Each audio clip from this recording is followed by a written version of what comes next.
Nearer, still nearer, close to thy heart.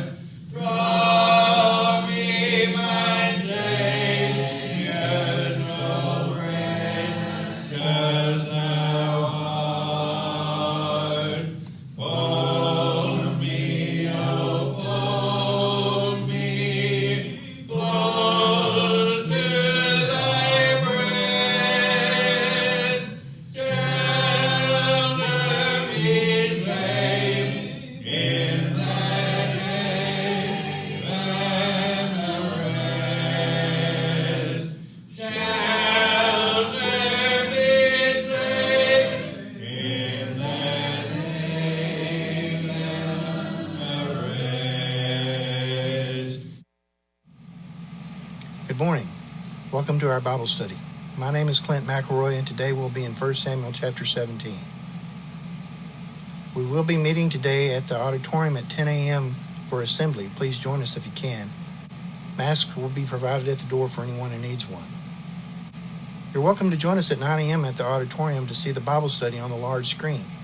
We'd like to call your attention to this English Standard Version Bible from the World Bible School that we're making available.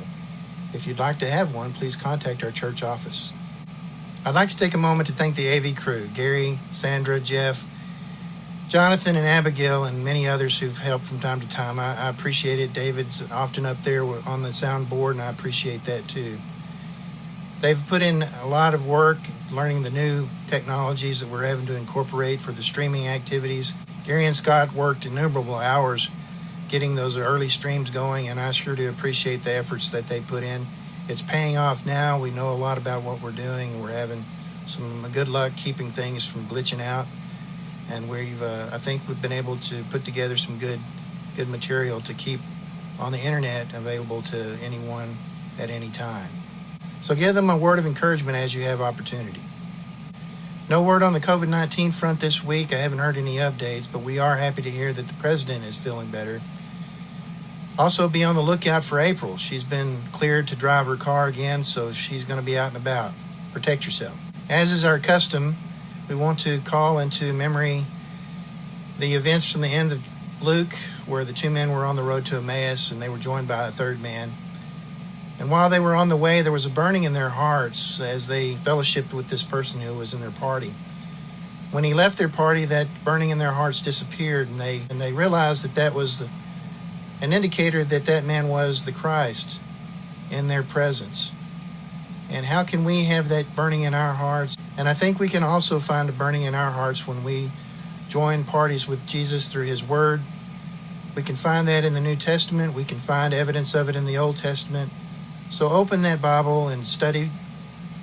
Give time to meditation and consideration and reflection on the things we find in God's word to help us to move forward in a good spirit and fellowship with God to do good works in his name.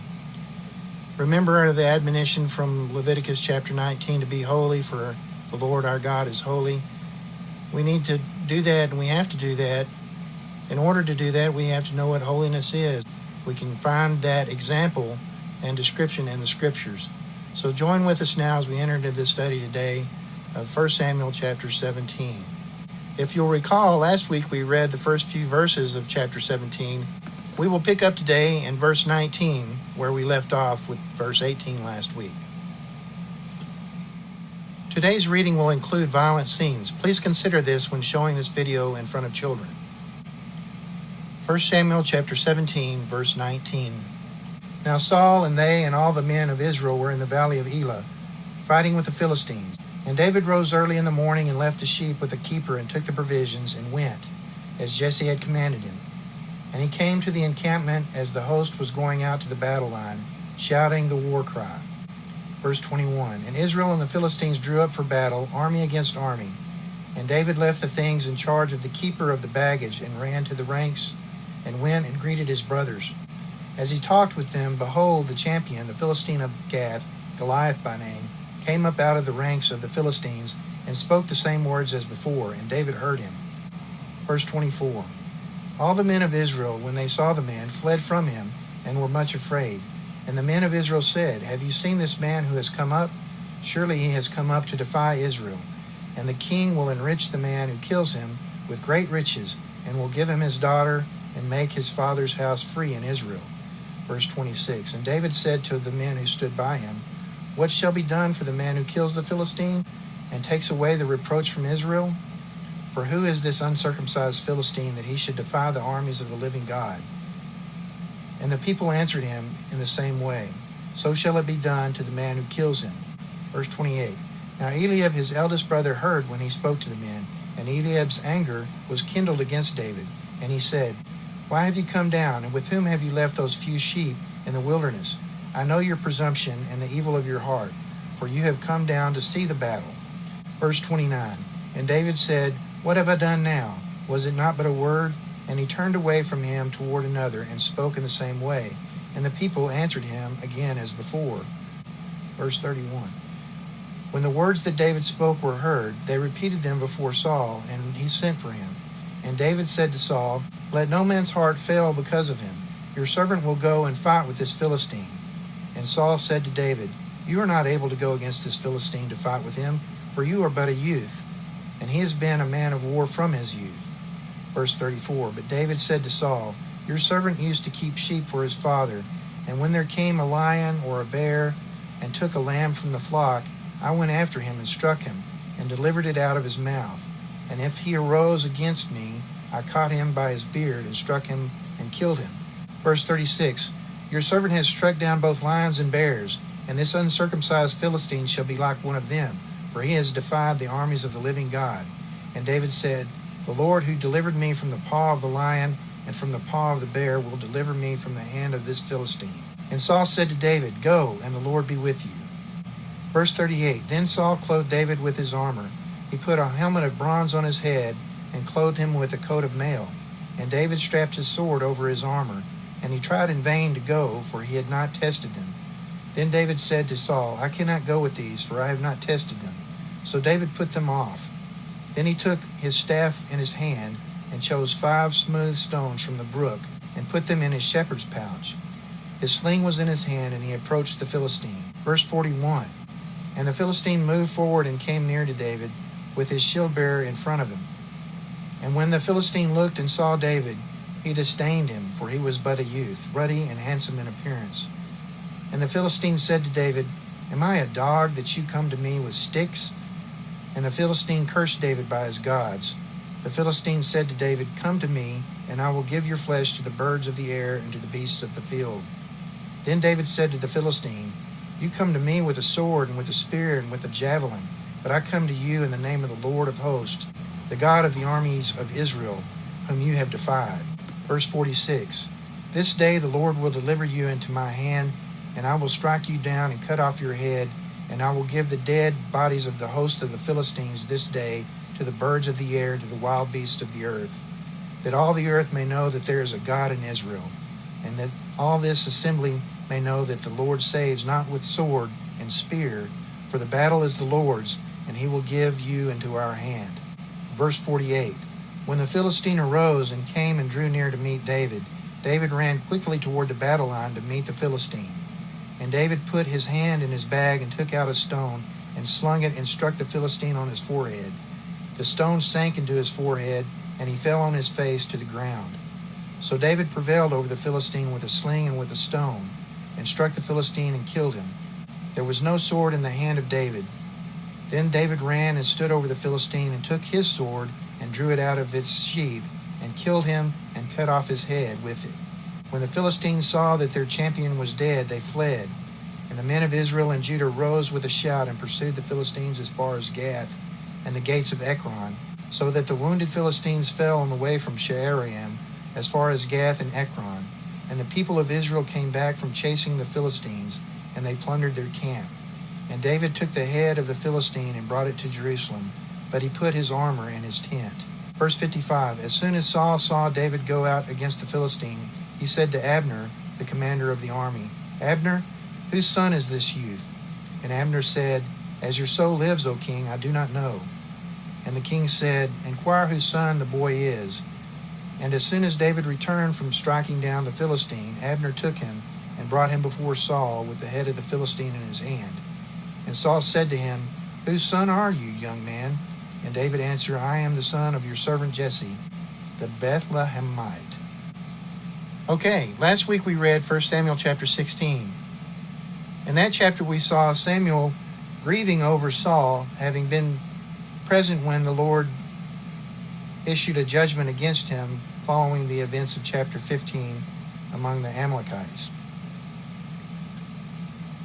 The Lord had rejected Saul because of his behavior, and he asks Samuel why he's still grieving over Saul and tells him to fill his horn and go and find Jesse, the Bethlehemite, and anoint a king from among his sons. So Samuel actually makes an excuse and says that he's fearful of Saul in doing just that and going out into the public. The Lord gives him a plan, tells him to take a heifer and make a sacrifice in that community, and to invite Jesse to that sacrifice, and he would show him what to do. So Samuel did what the Lord commanded in verse 4, and presented himself to that town, the Bethlehem. The elders greeted him with a question, Do you come peaceably?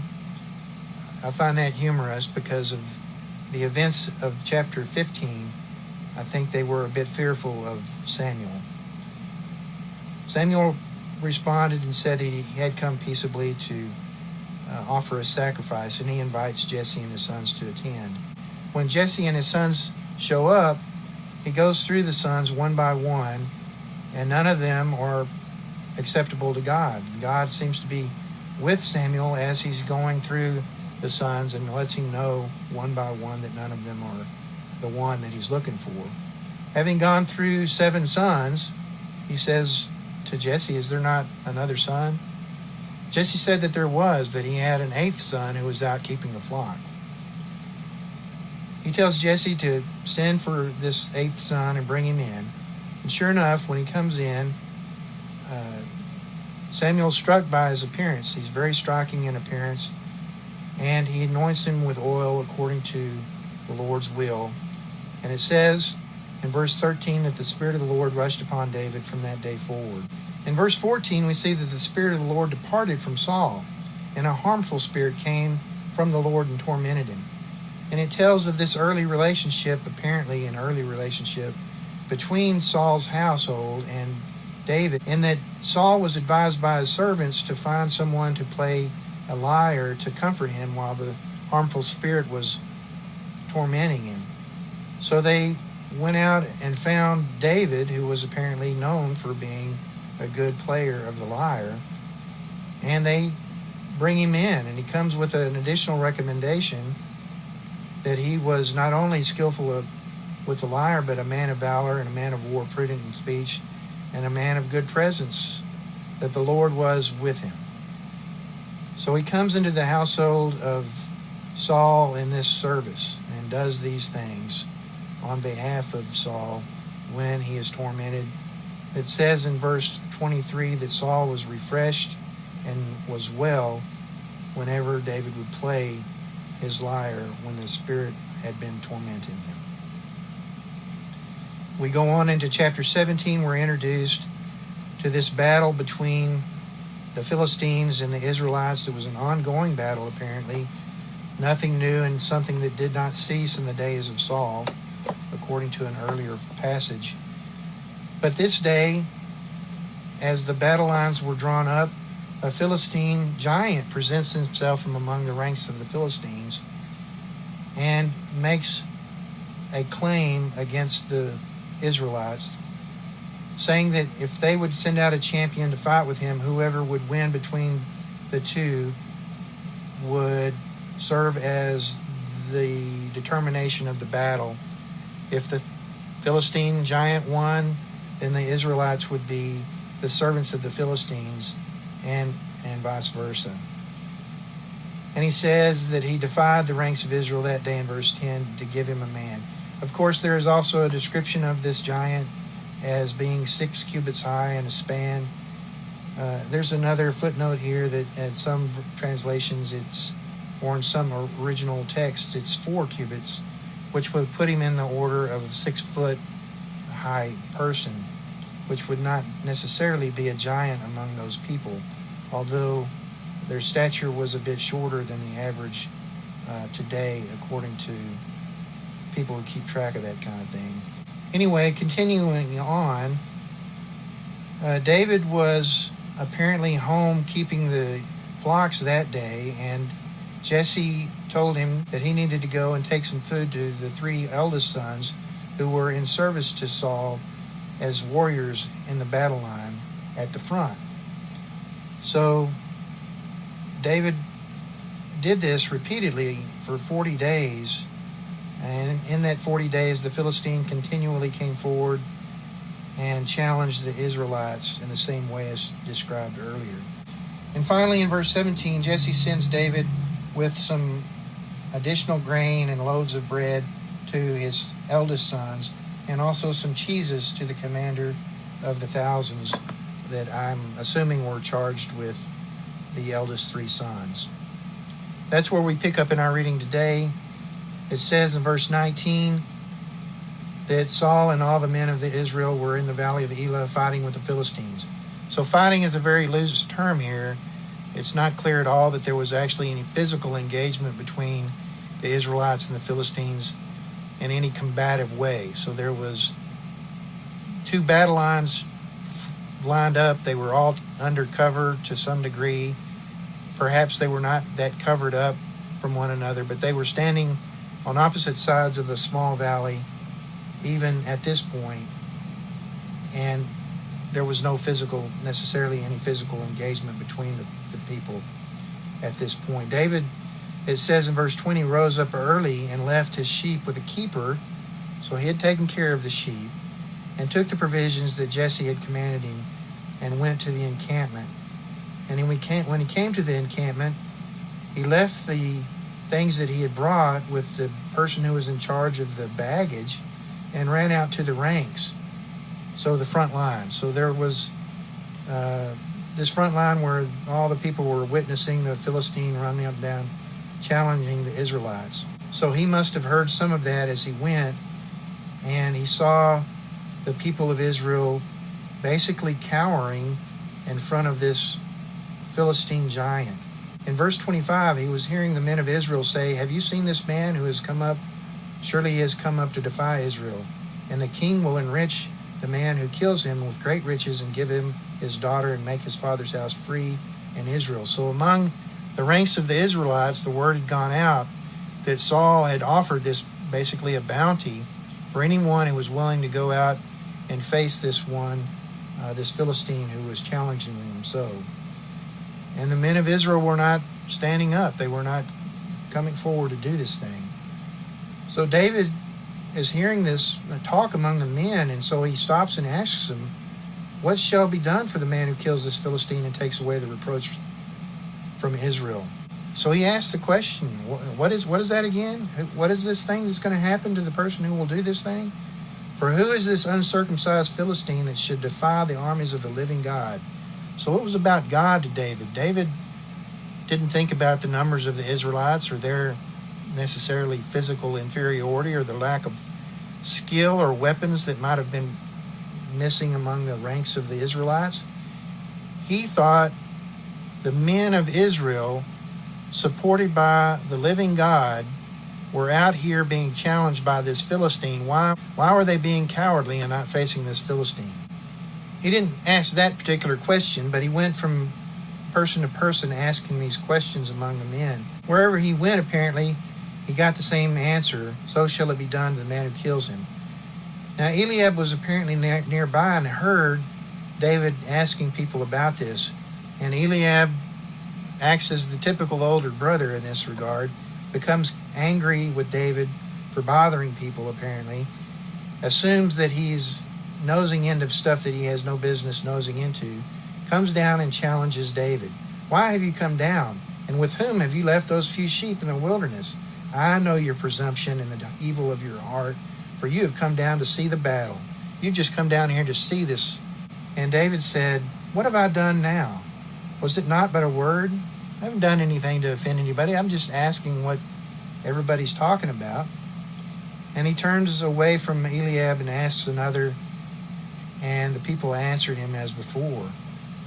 So he's there, he's witnessing these things, and he's getting the same answer from everybody.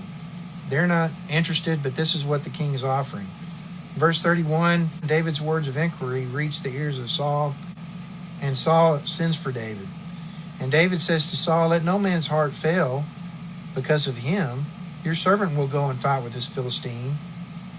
And Saul says to David, "Wait a minute. You're not able to go out and fight with this guy. You're but a youth. You've got no history. You've got no experience fighting and anybody experienced in war. And this man has been a warrior since his youth." But David says to Saul, "Your servant used to keep sheep for his father. And when there came a lion or a bear and took a lamb from the flock, I went after him and struck him and delivered it from his mouth. And if he arose against me, I caught him by his beard and struck him and killed him." So David had the experience of fighting with wild animals who had been stealing from the flock. So he knew how to fight. He knew how to take advantage of the situation that presented itself in the way that he fought as well. And he claimed that he had fought lions and bears, and certainly this uncircumcised Philistine would be like one of those, for he has defied the armies of the living God. He says in verse 37, "The Lord who delivered me from the paw of the lion and from the paw of the bear will deliver me from the hand of this Philistine." So Saul says to David, "Go, and the Lord be with you." So Saul gave up the argument and said, "Go on."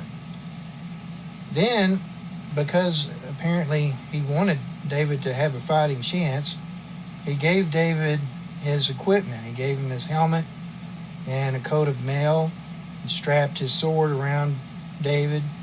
And when David tried to use these things, it was unwieldy. He couldn't manage it. It was very heavy, and he'd not trained with the equipment. So he knew that these would be a hindrance and not a help. And he says as much, "I cannot go with these, for I have not tested them."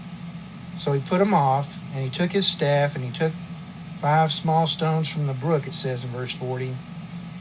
And his sling was in his hand, and he approached the Philistine. He took what he knew how to use and went to fight the battle. And that's a good lesson. The Lord calls us to do a great many things, and we don't always feel that we're necessarily prepared. But when he calls us to a task, and the task presents itself, he's prepared us enough to handle it. And perhaps we should do a lot less consideration of what our preparation is at that point, and more about going about and doing the work that we know how to do the way we know how to do it. There's always good time for preparation, and we should make preparation as we have opportunity. But when the battle's at hand, we need to go into that battle realizing that it's not us that wins the fight. It's the Lord that will deliver the fight into our hand. We don't need to be armed to the teeth. We don't need to be trained in the art of whatever battle it is we're facing. We need to depend on the Lord who will deliver us. The Lord will make the victory, not us. Be on his side, and we'll be victorious. David knew this was the case for him. He knew that the victory was with the Lord, and that the Lord was with the army of Israel. So when he went out with his preparation, he knew the victory was his before he even started. And it's interesting, in verse 41, we see the Philistine move forward, and he comes near David with a shield bearer in front. So he's got a shield bearer out in front of him, protecting him from any surprise that might have presented itself against him. David presents himself, and the Philistine looks at him and says, What's this?" He was not pleased that it was such a young child, basically, who had presented himself as a challenger. He looked at his youth and his ruddiness and handsome appearance as detractors and not any evidence of skill. The Philistine responds to David's appearance by saying, "Am I a dog that you come to me with sticks?" And he goes about cursing David by the gods of the Philistines. And he says, "Come to me, and I will give your flesh to the birds of the air and to the beasts of the field." So David responds, You come to me with sword and a spear and a javelin, But I come to you in the name of the Lord of hosts, the God of the armies of Israel, whom you have defied. And that's a powerful statement. That's a more powerful statement than the statement that the Philistine would have made. And he says, this day the Lord will deliver you into my hand, and I will strike you down and cut off your head. And I will give you the dead bodies of the host of the Philistines this day to the birds of the air and to the wild beasts of the earth, that all the earth may know that there is a God in Israel, and that all this assembly may know that the Lord saves not with the sword and spear, for the battle is the Lord's, and he will give you into our hand. So David makes his understanding of the situation clearly known. It's not the might of Israel's army that will save them that day. It is the Lord, the God of the Israelites, that will save them that day. And that's the answer. That's the way we should approach things. Devote ourselves to God, and when the battle comes, God will make the battle ours, not because of our strength, but because of our willingness to surrender to him. But the battle's not done yet. So the Philistine arose and came and drew near to meet David in verse 48. It says, David ran quickly toward the battle line to meet the Philistine. Now, I have wondered about this scene in my head for many, many years. Not long ago, they made a movie called Troy. And of course, that's not about this battle. But in that battle, Brad Pitt plays a certain character whose name fails me at the moment. But he engages in the battle, and that's the kind of the way that I envision this situation unfolds, racing toward the line of battle with great speed and eagerness. And that's apparently what David did. He crossed the field of battle to the point where he knew he was in range, and he reaches into his pouch and takes out a stone, and immediately it's in his sling and in the air and in the forehead of the Philistine. It strikes Goliath, and he sinks. It says it sinks into his forehead, and he falls on the ground. It sounds like face first on the ground. Now it says in verse 50 that David prevailed over the Philistine with a sling and a stone, and struck the Philistine and killed him, and there was no sword in the hand of David. So that's the record. That's the kill of the Goliath with just a stone, no weapon of war to mention at all. But it's interesting because it states in verse 50 that he killed Goliath. But then it says in verse 51 that David ran and stood over the Philistine and took out his sword, meaning Goliath's sword, drew it out of its sheath, and killed him and cut off his head with it. So it's entirely possible that the stone had not killed the Philistine, but had in fact disabled him to the point where he's effectively dead. But the killing blow was made with the Philistine's own sword by David as he cut the Philistine's head off. It says, goes on to say, the Philistines saw that their champion was dead, and they fled. And this is what's interesting, because if you'll recall, the challenge of Goliath in verse 9 that we read last week was that if he is able to fight with me and kill me, then we will be your servants. But if I prevail against him and kill him, then you shall be our servants and serve us. So the promise of the Philistine, Goliath, was not met by the Philistines. When David wins against Goliath, they did not surrender and serve Israel.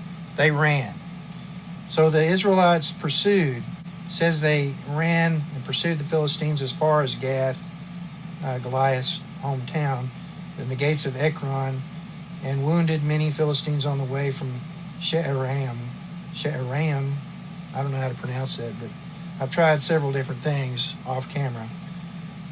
As far as Gath and Ekron. And the people of Israel came back from chasing the Philistines and plundered their camp.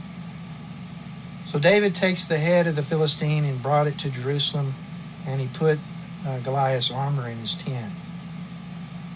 Now in verse 55, we kind of roll back a little bit in time, and it says that Saul saw David go against the Philistine, and as he was apparently going out to meet the Philistine, he asks Abner, whose son is this youth? And Abner says, O king, I do not know. As your soul lives, O king, I do not know. And he asks that they inquire whose son the boy is. But when David returns, and it's not very long after that David returns, after striking down the Philistine, Abner takes him and brings him before Saul, and it says that David still has his head, the Philistine's head, in his hand. And Saul asks him, whose son are you? And David says, I am the son of your servant Jesse, the Bethlehemite. And that's the end of the reading. Certainly not the end of the story. It's an engaging story, certainly one we learn as young children. It's an incredibly violent story and graphic in detail. And that's why I put the warning before we started the lesson. But it is amazing how many of these stories that we learned as children are incredibly violent and graphic in their nature. And we're not done. We're going to read more graphic elements of other natures throughout this book, so be forewarned. Before you show the study to children, that there will be mention of graphic things as we move forward. It's important to remember that the Lord will be with us if we are the Lord's, and we should not be afraid to meet challenges that present themselves. That's why God has us as His children in situations to meet them, to show that there is a God, that there is a God who is in command of His church, and His church will not be prevailed against. We will prevail as members of His church, not by our own power or by our own hand, but by God's power, by God's hand. God will make provision for us to serve Him and to show His will among the people of the earth. We're His messengers. We have to take the message. He's going to make sure it gets there. I hear the train. We are out of time. I hope that you've been able to be encouraged by this message today. We will have assembly today shortly, so please join us if you can. Don't come up here if you're sick. If you feel sick in any way, just stay home and enjoy the stream service. Have a great week. God bless.